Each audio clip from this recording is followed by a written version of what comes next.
Ce mois de décembre sacre une reine de l'humour.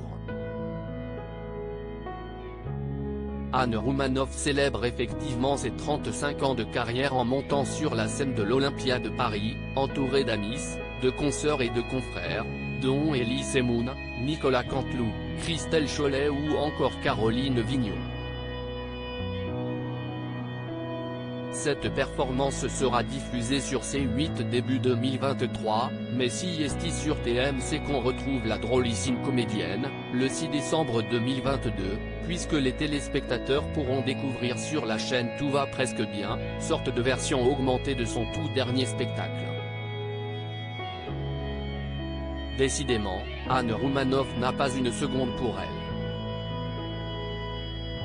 Et pourtant, la Dame en rouge, qui, d'ailleurs, ne porte plus tellement cette couleur, a bien cru qu'elle ne parviendrait jamais à percer puisqu'elle a été refusée, dans sa jeunesse, dans toutes les grandes écoles de théâtre, dont le conservatoire.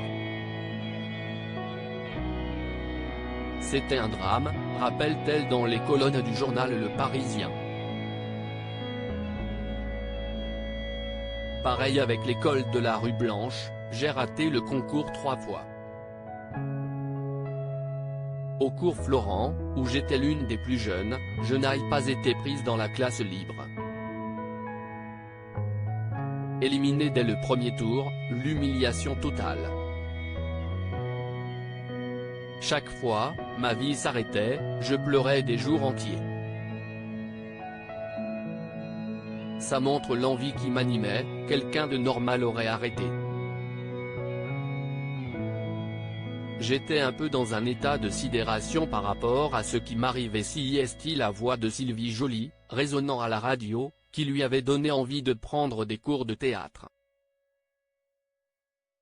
Il faut croire qu'elle a bien fait de persister puisqu'Anne Roumanoff est désormais applaudie, plus que de raison, face à des salles combles. Les premières années, j'étais un peu dans un état de sidération par rapport à ce qui m'arrivait parce que j'avais vécu tellement d'échecs avant, entre 17 et 22 ans, poursuit la maman de Marie et Alice. Les castings, les concours d'entrée dans les écoles. On ne voulait de moi nulle part.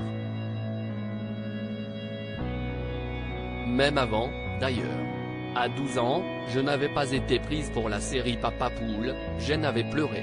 On en connaît certains qui doivent, aujourd'hui, s'en mordre les doigts.